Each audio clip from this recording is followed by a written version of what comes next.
Many SaaS founders in the early stage are struggling to attract clients. They are trying to use the best practices that they've heard, like paid ads, sales funnel, but it seems like just the money is depleting without any effect. If you have this problem, this video is for you. I interviewed a serial entrepreneur, Deepak Srivastava, who learned how to best promote a SaaS in the early stage. And before we go to the interview, I will summarize the most important lessons from that interview. It's important to understand that in the beginning, it's not about scaling up. Many founders try to find ways to contact as many people as possible. They are using AI solutions called email outreach or called LinkedIn outreach. But in the beginning, it's not about scaling up. It's about contacting few very relevant people using individual approaches. Deepak found that if he makes few notes in the email outreach, something specific about the person, suddenly the emails perform so much better. However, what doesn't work well is if you just let AI generate the messages, because it's blunt, it's boring, it's average, and it's obvious for humans that there is someone who is just sending out bulk messages. It's important that the founder is involved in the customer discovery, because that's how you can learn about the needs of your target audience and how you can improve your approach, your outreach processes, your sales processes. It doesn't make sense to delegate or scale that if it's not optimal. So in the beginning, it's all about optimizing and learning.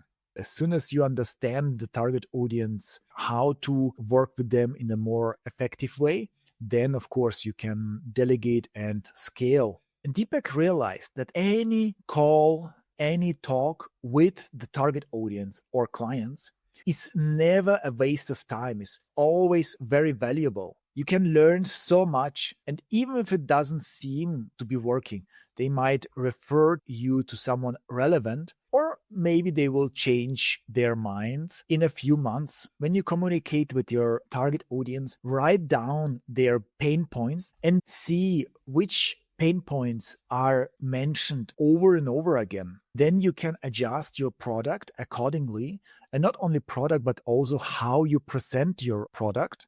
And now we are moving to the interview, where we'll dive deeper with Deepak about his lessons in early stage startups. And if you are not sure about your marketing and how to make it more effective, we created a checklist that you can download on masterful.info, where you learn the most common mistakes and most common best practices that you should do in order to promote your software as a service as efficient as possible.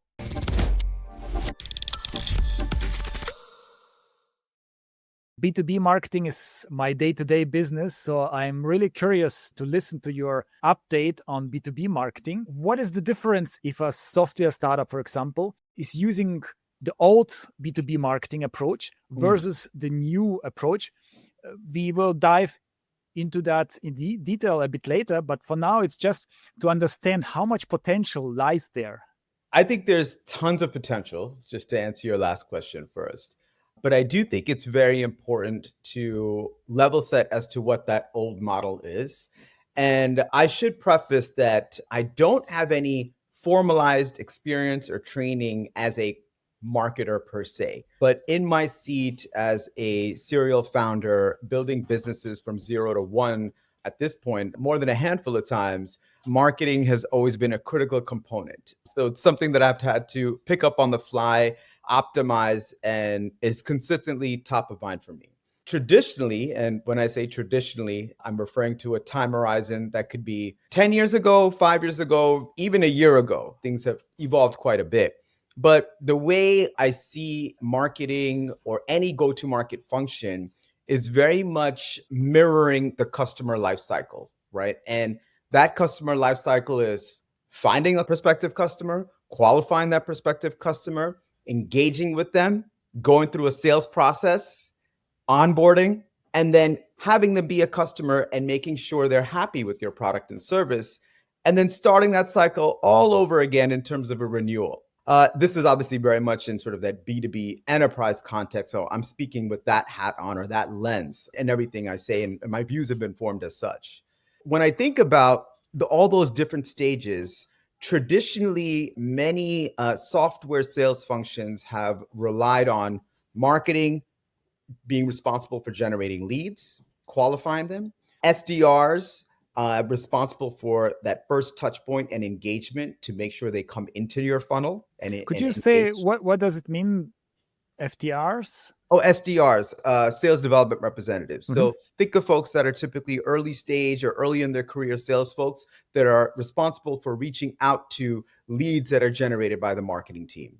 And then the SDRs are then responsible for passing those leads off to account executives that are then responsible for bringing that customer to a close, signing a contract, signing up to use a product or service. And then from there, you get passed off to a customer success manager or an account manager or a team that is responsible for that relationship and delivery of the product and service. Now, to me, especially in a very systemized world that's been amplified with all things that are new, like AI tools, platforms that essentially are aggregating a lot of these functions now. And I think the lines between these teams, the responsibilities between each stage of advancing that customer through that life cycle has become a lot more blurred. And what I mean by that is if you or any other software sales function is now thinking about how to bring on customers, acquire customers, have them sign up for your product, make sure they're happy with your product, are thinking very much in those siloed functions, it's a very archaic model. And I think we're forced now to think through alternatives, which at the end is much better for that end user, for that customer, versus having these siloed arrangements or siloed functionalities existing within organizations. So that old model, I think, is definitively breaking down. And I think it's extremely critical for folks in my seat, founders that are early stage, but also larger companies, to really adhere to thinking about how this should evolve. And I think there's different ways and different paths that this is evolving to. But I think that old system of marketing generating leads, pre-sales functions kicking in, closing a contract, post-sales functions kicking in and making sure the customer is happy, those silos have definitely broken down. And I think accountability and responsibility is being blurred. How does it work with the new approach? The blunt question, you'll not be happy with my answer, Wilhelm, is I don't think anyone really knows because it's evolving quite fast. And I think it's fluid. Now, what I can speak to is what I'm seeing, how a lot of early stage companies in particular are tackling this sort of new emerging methodology. And what does that mean? On the top of funnel end, I think you're seeing, and quite critically so, an overusage of AI functionality that's taking a lot of personality out of the process, right? So, what do I mean? Not to knock on systems that are like Apollo or Clay, but there's a lot of generation around leads, which I think is helpful, right? You just finding potential customers within your ideal customer profile, your ICP, has become easier and easier. And I think that's great. Now, what unfortunately that's evolved into is tons of noise, tons of emails, tons of DMs in your LinkedIn. And qualifying those outreaches, I think, has become an ever more difficult task. And because of that, conversion and engagement with a prospective customer is becoming ever more difficult. And that's quite a challenge, I think, for anyone that's sort of wearing that B2B marketing hat, because now you are in a place where it's very difficult to differentiate your messaging, to reach out to folks that are strictly within your ICP. And that in turn has caused a lot of challenges around conversion and making sure that you're getting in front of the right customers. So this new methodology where you have AI functionality at the early parts of that customer lifecycle, I think has created a lot of noise. And that has then enabled tons of disruption for everything from a pre-sales to a post-sales process and engagement. So I don't know what the answer is in terms of what the new methodology should be, but what I can speak to is how we've done it at Sunrise AI currently and how that's different from times in the past in my previous companies. Yeah, that sounds interesting. It's always perspective from you. It's difficult to generalize because, of course, for different businesses, maybe there are different solutions, and maybe there are some solutions that are so unique, no one knows that and can work. But in general, I think if you are doing the same things that everyone else is doing, it's very difficult to stand out, Yes. and people can perceive that as a noise. And if 100. suddenly someone is doing something different, suddenly it's like this lila cow from the book, Mm. said Godin. Yeah, let's explore your solution. Yeah. Yeah. And perhaps I'm a little bit old school here and I'm giving away my age, but I'm a firm believer that there is no replacement or no substitute for truly authentic, customized messaging and outreach. While there may be AI tools out there that are emulating this, it's not 100%. So I think you're taking a hit on conversion and actual genuine engagement from a prospect when reaching out in any marketing effort. But there's also an interesting phenomenon that I've been thinking through, and I think we've all been subject matters in this, is that the radar of picking up whether a message has been, whenever you're getting an email or an outreach, because I'm sure just as we as marketers are trying to reach out to prospects, we're also at the other end of the table where folks are trying to reach out to us to generate business, rightfully so.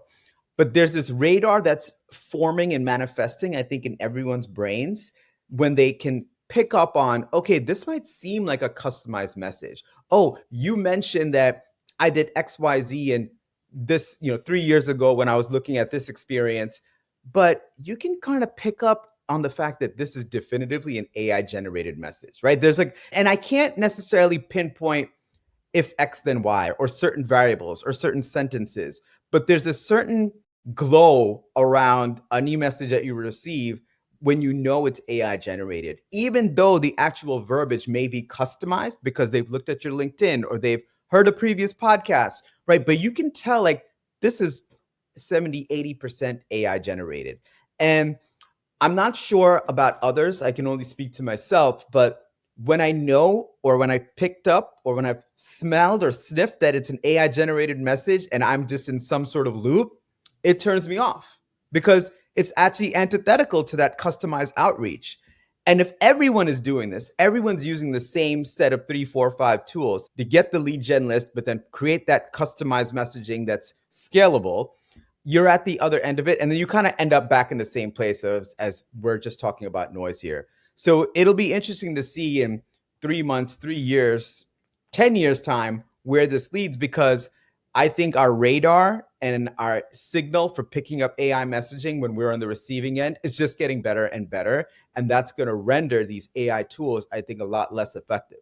On the other hand, it's of course people are afraid of the so much effort to write an individual message to each lead, and then maybe the conversion rates will still be not as high to afford all this manual effort, but you probably have some solutions for that. Yeah, I don't know if they're perfect solutions, but they're definitely workarounds. I like to think of them as experiments to see what works, what doesn't work. I don't think there's any one fit all solution because there's several variables to take into account. You mentioned this before. Depending on your type of business, what are the type of prospects you're reaching out to and what is the methodology that you should be employing? I think that can vary. And I'll give you an example. If you're a business where you're relying on a PLG motion, smaller dollar value contracts, it's very much a volume play, it does make sense to have a scalable solution. And maybe there's a hybrid where you pseudo customize, leverage AI tools to help scale that outreach, scale the generation of those lead lists. But there is something lost in there and conversion may be lower, but perhaps you counter that because your volume is higher and you end up in the same place and you have a healthy top of funnel. Now, in our business, we're pretty antithetical to that. Like I mentioned, I'm fairly old school. I don't think there's a substitute or replacement for white glove service. And white glove service is not just when someone actually becomes a customer and signs a contract, but I think that's throughout the whole customer lifecycle, even before you reach out to them. And what I mean by that is I do like to take the time to customize the message. And I'll give you a small example. If I'm sending an email, yes, I do have a templatized way of the points I want to make regarding my product, what I'm ultimately trying to engage on, what product or service I'm ultimately trying to make a sale on. But in the subject line, I'll put out something that makes it so hard that this person has to at least open the email. So I'll be a little bit playful. I'll be a little bit trying to show my personality. If someone, for example, used to do fencing in college, I'll say something about the type of saber that they use. What type of saber did you use when you were a sophomore, right? That person, if you're a fencer, that's something that's going to be a little bit different from all the noise. And they may not be interested in the product, but at least I know they read the email, right? And I'll take that extra 60, 90 seconds to create that one subject line to open up the email. So I know I'm at least getting in front of them and I have their eyeballs for at least that split second. It's a very precious moment. So I do think that taking the time to do it is important because it can help you separate from the noise. Now, moving further along, or kind of underscoring this concept, and you mentioned something, and people don't want to do this manual work. I agree. If you're like a volume-based business, this manual work can be quite tedious. It can be expensive to hire folks to do it on your behalf. I also think there's an element of, and I'll be self-critical here, founders not wanting to do the work. And I'll stop short of calling it lazy, but it's more about, I don't want to do the grunt work, right? And I think that speaks to not just marketing or sales in general. I think that speaks to something that's more fundamental. I think founders need to be comfortable with doing the grunt work, right? I was in investment banking in the first part of my career. And the way I like to think about it is, as a founder, as an entrepreneur, or any early stage employee, you have to be very comfortable doing analyst level work and managing director type work. And that could change minute by minute. So I think there's an element of, sometimes you just got to roll up your sleeves and do the work and try different things, run experiments, see which ones get higher conversion, and then hit the gas on the experiments that actually do bear fruit. I agree with you, Deepak. It was also my learning. I was always trying to outsource, to delegate as much as possible. And I was always thinking about to contact as many people and to have as much reach as possible. Mm-hmm. At the end of the day, especially for startups, it can be such a great competitive advantage. Instead of contacting 1 million people or 100,000 people on the surface, just to contact 1,000 people, mm-hmm. and to really stand out.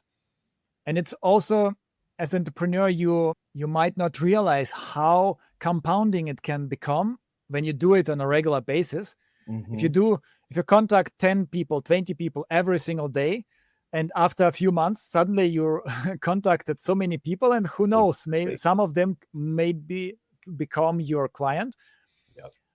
What is the first step, Deepak, in finding the right people without using those tools like Apollo.io? Great question. Before I go there, something you touched upon I do want to address is the penchant to want to outsource or delegate kind of that initial outreach. I am vehemently against that.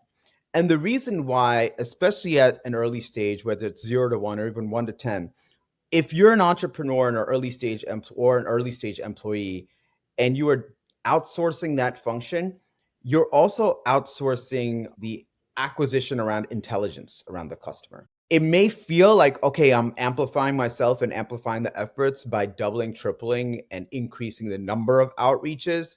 But what you're also doing is removing yourself from direct one-to-one potential contact. And then what that unfortunately creates is a void in you just understanding your customer. What messages are hitting? What questions are prospective customers asking? Which narrative is resonating with their prospective ICP, right? So like, if you're taking yourself out of that process, particularly at an early stage, that has grave implications on product development, grave implications on how ultimately you're going to provide value to your customers. And it really is a source of handicapping your company even before it starts running. So I think there's huge benefits to doing the grunt work as a founder, doing those outreaches yourself and not delegating them. And there is another factor that I realize how much impact it can have, Mm. the learning effect. If you outsource, delegate it as soon as possible without diving deep into this process, the freelancer is always doing what he's doing for thousands or like for 100 other clients and what he learned as best practice. So everyone is doing the same approach. But if you dive deep, you take your time, and the freelancer cannot take the time that you can take time. You take time to really optimize every single step and innovate within those steps. So suddenly you realize, oh, you can contact the person very efficiently and effectively by, for example, like you found it with using a subject line that you can find on LinkedIn. And then you can delegate that and you can say to the freelancer, let's do this. You check, you analyze all his career path, and then you find this and this. And then suddenly you stand out and you can scale up, but you cannot scale up a mediocre process. Yes, 100%. And I think you're pointing to the SOP that should be formed at the beginning with the founder. And the founder is responsible for this, is what that playbook is, right? This subject line experiment, for example, is one of many experiments in that playbook. I don't think you can outsource the initial generation of that playbook. You have to write the playbook, be comfortable that the playbook works before you go and outsource that playbook or hire someone externally or bring someone in to do sales or marketing on your behalf.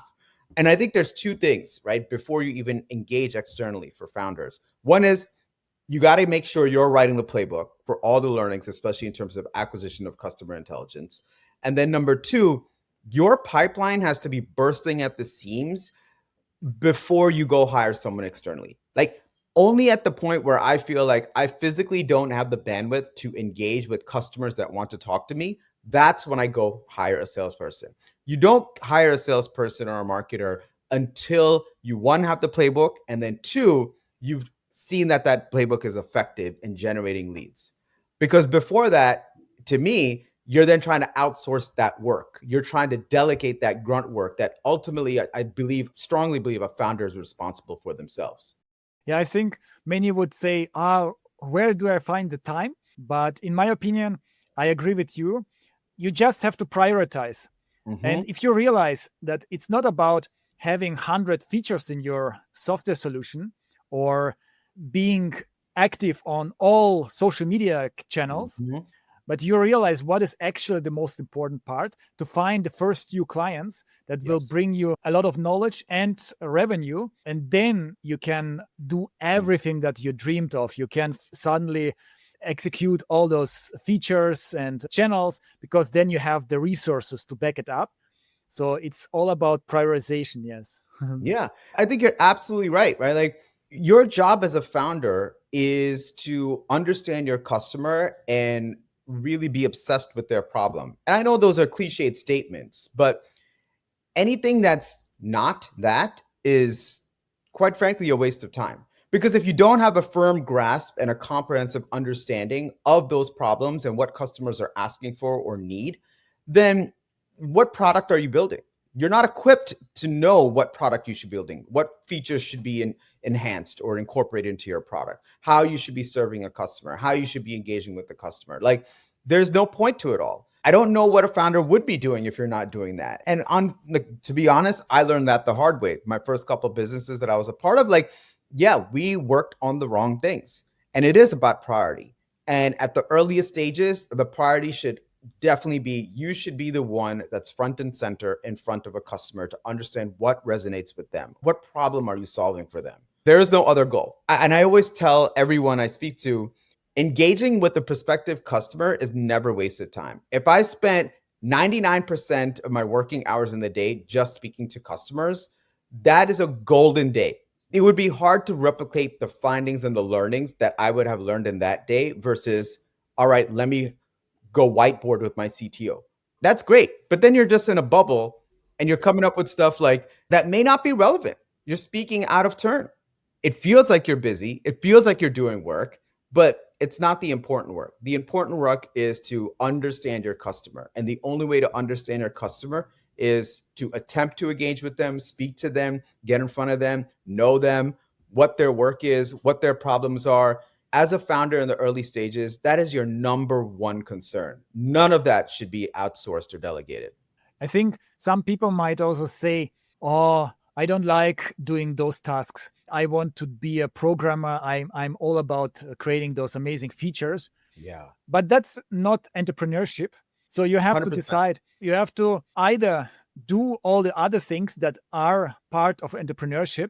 And like you said, speaking with the client, that's the main part of the entrepreneurship. And maybe you will like it actually. So many people, maybe they have prejudice against sales, against marketing, against talking with clients. But then you start talking and then you realize, wait a moment, my target audience are actually nice people to talk with. And if not, you can change also the target audience. And it's a lot 100%. of fun. I'm learning so much. Yeah. But if not, if you, after trying for some time, after giving you this time to go outside of the comfort zone, if you realize you hate every single day of your entrepreneurship, Yeah. then maybe you have to be real with you, and maybe working as a freelancer or doing an agency or working as an employee is a better solution for you. We are so aligned here, Wilhelm. I firmly believe every founder, every entrepreneur, whether they like it or not, is a salesperson. If you're leading a company, you are responsible for growing that company, making sure it's generating revenue. And the way to generate revenue is a sales process, full stop. So you are a salesperson, whether you admit it or not. Now, if you want to spend your time just building product, you're right then. Be it an IC, an individual contributor elsewhere. It's okay. That's a great lifestyle. It's very lucrative. You can enjoy what you're doing every day. And talking about enjoyment, and I think this speaks to the sustainability or the mental health around sustaining your effort in this, in building a business from stage zero, is very much predicated in the fact that you have to like your customers. If you don't like spending time with your customers, like, that is not a sustainable equation for you to keep building a large commercial business, right? In my last couple businesses, we were servicing hotels and hospitality customers. I love spending time with folks in hospitality. They're some of the most amazing folks that I've encountered. They've dedicated a life to service. They're whip smart. They're super personable. I couldn't have done startups within hospitality if I didn't like those customers. In my current business, we sell to GTM professionals, right? Customer success teams, marketing teams, salespeople. I like those folks as well. They're also super personable. I enjoy authentically spending time with them. Maybe not everyone is familiar with those abbreviations, but basically you are focusing on startups who are in the early stage, who are bringing a new product to the market. Yeah, I'm speaking from the vantage point of an early stage founder building a business, still very much in the 0 to 1 stage. Yeah, you have to like your customers. You have to like your target audience. You have to want to spend time with them and enjoy spending time with them, because the more time you spend with them, the more you'll deeply understand their problems and the more you'll be better equipped to help solve their problems. As an entrepreneur, you have so many options. You can target so many different target audiences, and you can create so many different types of products. But in the end of the day, if you follow your heart, kind of, you can reduce all those unnecessary options. You don't want maybe to speak with some kind of HR people or vice versa. Maybe you want to speak with HR people. And then suddenly, if you also not only look how to earn money as quickly as possible, but instead you are looking in those aspects, what do you want to do your whole day as an entrepreneur? Whom do you want to talk with? Suddenly the path becomes much clearer. Yeah. Yeah. No, I think that clarity is ultimately the goal. You can recognize clarity when you see it. You're like, yeah, this is clear, right? If you're still trying to figure out, like, is this a clear path or not, then it's probably not a clear path. If you're questioning in your mind if this is a clear path or not. To me, a clear path opens up when you can understand the customer and customers want to speak with you, right? So I'll give you an example, or rather a framework that I like to think through. And this, again, I'll start with a very cliched tidbit, but I do believe my interpretation, or at least my interpretation of it, could be a little bit differentiated. So, the number one asset a founder has is their time. Now, how you take that into effect or into consideration, I think is very important. I will drop everything to talk to a customer or a prospect. I will put everything on hold, literally everything. And My wife probably doesn't like this, but even personal things I'll put on hold to talk to a customer sometimes, right? And the reason being is after that conversation, I don't regret it. I've never regretted speaking live one-on-one with a customer because either one, you validated what you're selling and what value you're proposing, and they're moving down the funnel to ultimately become a customer, which is great news. You're doing your job. Or they completely hate what you're pitching or they hate what you're doing, which is also amazing because then you know what not to say, what not to do, or what path not to take. And knowing what path not to take is actually a form of clarity as well. So after every customer conversation, I see my path to be clearer and clearer. It's kind of like, like you wear glasses. I just got glasses. And like, when the doctor is like doing the test and they're going through different lenses, I feel like every customer conversation is a different lens that's getting clearer and clearer and clearer. I don't know if that's a stupid analogy, but that's kind of No, what's in my that's head. amazing. And when you have that path, at least in my experience, the quickest way to shortcut that is just talk to customers. Just talk to more and more customers. There's never, going back to a founder's biggest asset is time. I've never found talking to customers is a waste of time. Wow, that's amazing. I think now the audience is probably motivated to talk to customers, which is not as easy maybe for in the beginning if you don't have a network. So what do you suggest would be the first steps? So I'll start from the opposite end. With Sunrise, for example, I've been very fortunate to build a network over the last 25 years of me being a professional in the working world. I think reaching out to those first degree or second degree warm connections has been a huge advantage for us because I'm able to get in front of ICPs or a target audience that I have a thesis on, or rather a hypothesis on. Because when you're starting out, you don't know what's going to hit. You don't know which ICP actually be interested or which customer profile will be your ICP. And the only way to get through it is to talk to as many different folks, right? Talk to an HR person, you're selling B2B, talk to different departments. And at the beginning stages, and this is super hard to do, particularly for me, you don't want to talk too much. You actually don't want to pitch at all. A perfect customer conversation to me is when you're only speaking about 25% of the time. And you're not even bringing up your product. You're simply listening. And it's a very hard thing for founders, especially to do.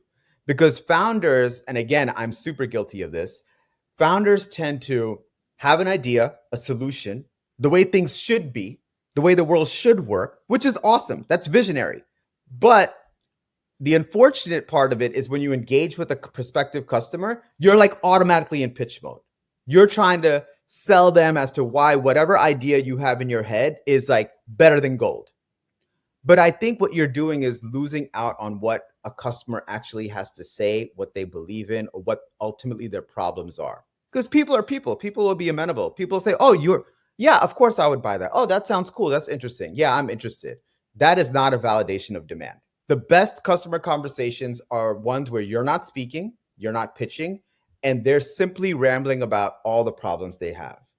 You do that once with the customer, with 10 customers, with 100 customers, with 500, 1,000, 10,000 customers. If you're doing those conversations and you're digesting all the problems they have, I'm thinking about, have you seen that movie, A Beautiful Mind, where the professor, like all of a sudden he has his blackboard and all these lights start streaming out?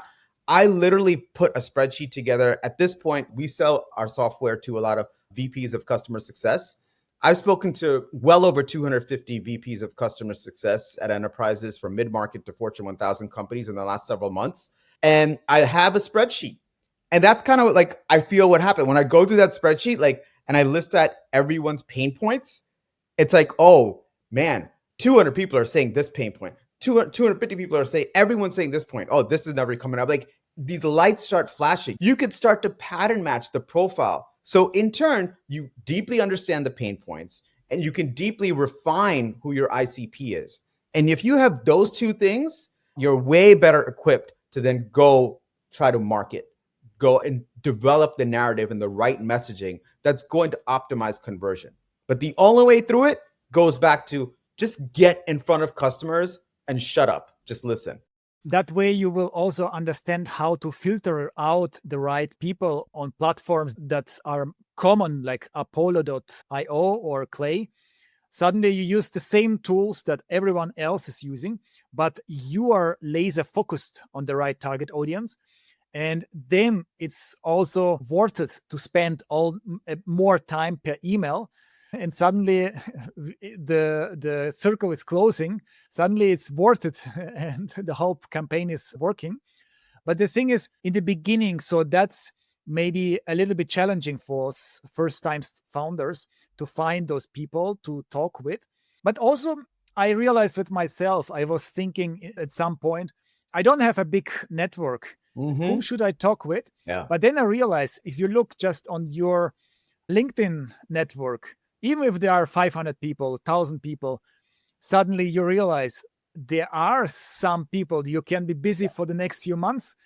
And Yeah. those people might know some people who are relevant. So Exactly. even if you don't know the right people, you can still talk. And in the beginning, maybe you are not very strict with whom you are not talking with. So you talk with as many people as possible. Yep. And suddenly you get referrals and they say, hey, that's not Yes. interesting for me, but I know a guy who could be interesting. 100%. I think this is part of the grunt work that maybe some founders are reticent towards, right? Because in a digital world, and things that are digital are scalable. You can reach out to, you can do a Zoom like this, or do a Google Meet, or send an email. There's not enough credence given to just old school grunt work. And what I mean by that is, I'd mentioned in our first startup, we were working with hotels. We just walked into hotels. We walked into hotels and asked to speak to the general manager or anyone that was there to speak, that we could speak to, that had 5 minutes. Like, do the hard work. At the end of the day, we're people, and people buy from people ultimately. If your ultimate goal is a sale, you're buying from a person, not from a person that's behind a screen solely. We used to walk into hotels and talk to them. We would book a night at a hotel. Like, if it cost me $500 to generate one meeting, that's a really expensive thing. But maybe it costs $100 to stay a night at a hotel. You stay at a night at a hotel, they're going to meet with you because you're a customer of theirs already, right? So you can be creative, right? You can get in front of physical people. I was working with a woman who is an aspiring entrepreneur, and she is developing a product, a concept of a new type of fitness that incorporates cultural dance from different parts around the world. And she's like, how do I get in front of people to see if they're interested in this? You know what she came up with? She's like, you know what? I'm just going to go to the gym and I'm going to stand outside the Zumba fitness class. And as people walk out, I'm going to see if they want to talk to me. Great. That's your ICP. That's the target audience you're testing. Just physically stand out there. You know where to find the people you ultimately want to target. So just go where they live, whether that's digital, preferably physical. I think it all comes down to, yes, a lot of these new tools are scalable. They're digital. I think they're very effective if used appropriately, but there's no replacement from having a one-on-one conversation and getting physically in front of a customer. Yeah, just visiting social events or conventions. You invest a few $100s for the convention ticket and maybe some money for hotel, but you can speak with hundreds of people. Yeah. One thing could be a challenge for especially introverted founders, that it's like horrifying for them to stand in front of building and ask random people who they don't know to talk about. Maybe with events it's a little bit easier because everyone is there to network and you can build your confidence with lower difficulty. But I think we also can be surprised how much actually we are capable of doing. And before you do it, it feels like an impossible task. But then you force yourself, and the first few conversations are a little bit difficult, maybe, especially to start. But after a while, you realize, wait a moment, it's getting easier and easier. And the next day you come do the same thing. Suddenly you are very confident and laughing and having a nice time. That's exactly it. And I think this goes to the fact what you're speaking about, Wilhelm, is sales, networking. It's an acquired skill. It's not something that's innate or intrinsic in people. It's an acquired skill. And just like any other skill, the more you do it, it may be uncomfortable at first, but the more reps you get in, the easier and more facile it becomes, the better you become at it. So the challenge for even if you're an introvert, yes, it's a challenge. It's an uncomfortable space sometimes, but the more you do it, the more comfortable you get with it and the better you get at it.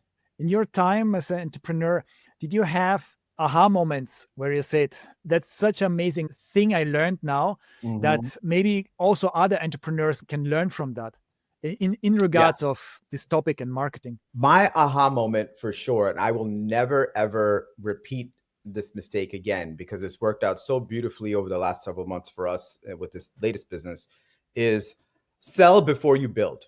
It sounds obvious, right? But I learned it very much the hard way, right? For Sunrise, for example, this current business, I didn't have anyone on the team write a single line of code or ask anyone to until we had revenue. We had pitched the product, we had listened to customers, pitched a product or a version of the product, scoped real use cases with enterprise teams. Only then did we start building, right? That process forced clarity and it changed the way we approach product development because now you're not wasting any effort. You have a clear understanding of the problem. You scope out what the potential solution should be. You effectively have your first set of customers sign up for it. Then you create and build the solution. You don't build and then go try to sell it. Like, what are you building? You don't know what you're building. Yeah. It's just an idea. It's a lot of time and wasted effort. And quite frankly, that's what we did in our first couple of startups. Like, we just built and thought that it was the most amazing thing. And then now you're forced to try to push that product. But instead, I'm trying to understand folks' problems, address real use cases, then build.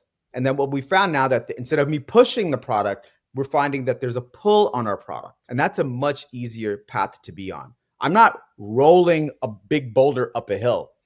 I'm actually just creating that boulder and it's rolling down the hill. And it's just mentally and emotionally, it's just a way easier path to be on. I can imagine that in the beginning of Sunrise.ai, you had a completely different or quite different idea, and then you spoke with many people, and then it changed it.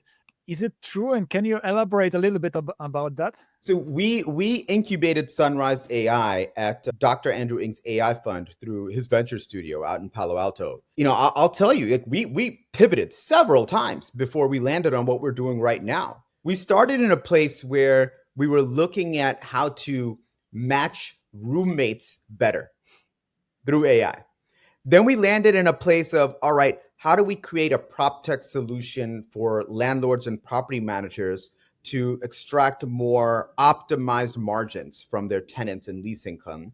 To then, okay, the number one problem for them is actually evaluating tenant credit risk. So then we became a credit risk analysis tool.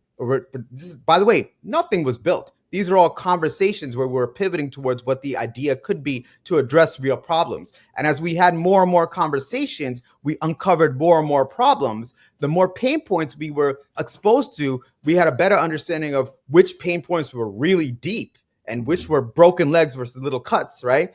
And we just followed the trail.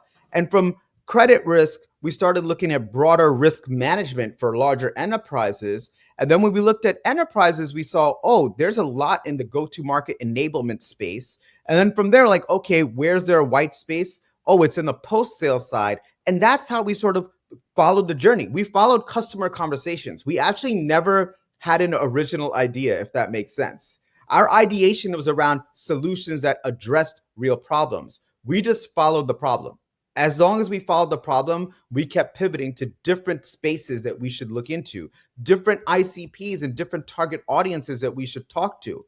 And we found and hit on something that, you know what, this is a deep enough problem around customer intelligence for customer success teams where people are willing to pay us. I hired my co-founder and CTO 7 months ago. And in those 7 months, we're generating more revenue on an ARR basis than I did in almost 7 years from the first business that we had. This process is so different than what I had personally done and been a part of in our first startup experience. And I think it's because we flipped it. We didn't build and then try to sell. We sold before we built. That's the aha moment for me. And I would never do things differently. How do you recognize a great idea that you have to start implementing? So I'll say, I don't think I'm good at recognizing a great idea, to be honest. To me, the trigger point to implement an idea, and it's not me making an assertion like, oh, this is a good idea, let's build it. What triggered us to build something is when companies were actually willing to pay for it. Not just a cool demo, not something that's like on paper, like, hey, this is a solution that we're proposing to a real use case and a pain point that you have. Here is what we're asking in terms of money. And there's no better validation than someone whipping out their checkbook and cutting you a check and saying, all right, go do it. That's when you should go into the implementation stage of an idea. There is probably also smaller steps where you realize, oh, I'm going in the right direction. I just need to figure it out, the details, where people maybe are reacting to your idea differently suddenly. In the beginning, with your first few iterations, they were maybe you recognize some kind of like, oh, it's nice to have. And later you get a different reaction probably. Yeah. And look, the product evolves, customers' pain points evolve as well. This customer discovery that I'm talking about, that's an iterative process in of itself. It's not like, all right, we did it. We talked to a few hundred folks. Now we build and now we just go sell. No, this has to keep going on because it's going to continuously inform your product development and roadmap as well. Right. So this is an iterative process that is the basis and foundational undercurrent for continuing to drive the business forward. Now, to your point, though, I look at my first cohort of customers. Yeah, the product has evolved, but that also involves making sure you're still in conversation with your customers. It's not like set it and forget it.